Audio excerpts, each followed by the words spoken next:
Gracious Lord, you fill us with good things. As we look out at the sun and the moon and the stars, we recognize that we are surrounded by your glory. In the midst of the change of the seasons, as leaves go from green to various colors and then fall to the ground, we recognize the beauty of this world. On this All Saints Sunday, we gather together, and as we remember the saints, the people who have gone on ahead of us, who have passed before us, those who have passed away in the life of this church within the last year, we recognize that we have been blessed by the people that you place in our lives. This time, let us pause for a moment to remember each of the people who have been a part of Church of the Messiah, who have passed away in the last year. Simply by the reading of their names, let us lift them up, whether we knew them well, whether we knew them a little bit, whether we didn't know them at all. Let us lift them up. Jake King, Paul Harrison,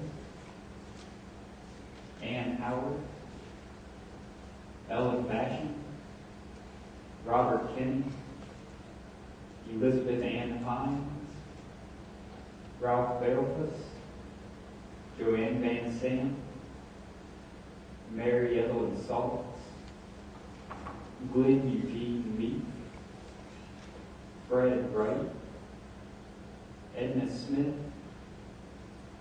Gary Atwood, Judy Cardwell, Jean Van Horn, and Lucille Williams. And this morning, alongside the Christ candle, there's another white candle. The white candle represents each of these people who has passed on and gone ahead to be a part of the greater community of saints. We lift them up to you with thanks, with gratitude for the effect they have on our lives. Also, we lift them up to you in remembrance of their presence that continues to be with us as the flame from their candle continues to burn. Lord, as we are gathered here today, we also offer to you our concerns for those people who continue to be among us. Lift up our concerns for our family, for our friends, for our loved ones, for those who are around the world who go without some of the things that they need, who are in great need of your presence in their lives. Lord, we lift up to you the world that we live in. We gather here, we lift up in particular those people from New York City, other places whose lives have been touched by the storm. And we lift up to you our entire country as we go through the week of an election. Ask that you be with us and that you give the people of this country your wisdom, your guidance, and your discernment as we set the next course. Lord, in the midst of each of these needs, we ask that you also help us to be mindful of the fact that there's no reason for us to feel overwhelmed, and there's no reason for us to feel overburdened by the needs that we know exist within the world. Or we also want you to keep us ever mindful of the reality and the truth that we are blessed. We are blessed to be created by a God who loves us and cares for us. We are blessed to be your people, who is called and commissioned to send your love, to carry your love out into this world. We are blessed also to know your saving presence within our lives. As we come before you today, we simply ask that you send us out to be a blessing to others, to further the reach of your kingdom, for which Christ died and in which he was raised again. Our Father, who art in heaven, hallowed be thy name. Thy kingdom come, thy will be done, on earth as it is in heaven. Give us this day our daily bread, and forgive us our trespasses, as we forgive those who trespass against us. And lead us not into temptation, but deliver us from evil. For thine is the kingdom, and the power, and the glory forever. Amen.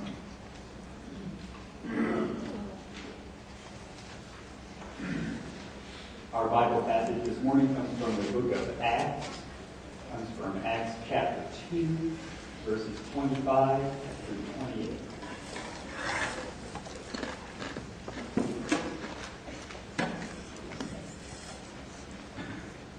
I saw the Lord always before me, for he is at my right hand, so that I will not be shaken. Therefore my heart was glad, and my tongue rejoiced. Moreover, my flesh will live in hope.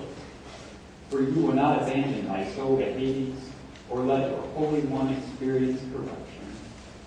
You have made known to me the ways of life. You will make me full of gladness with your presence. This is the day that the Lord has made. Let us rejoice and be glad. Amen? Amen. 4 days ago, Mary Ellen and I had the great pleasure of taking the kids trick-or-treat. I don't know if you remember what Wednesday was like, but it was a cold, dreary, wet, nasty day to be outside. But the kids wanted to go trick-or-treat and get their candy, so they dressed up in their costumes. Between the three of them, we had a princess, and we had a vampire, and we had a football player. And I'll leave it to you to guess which one is which.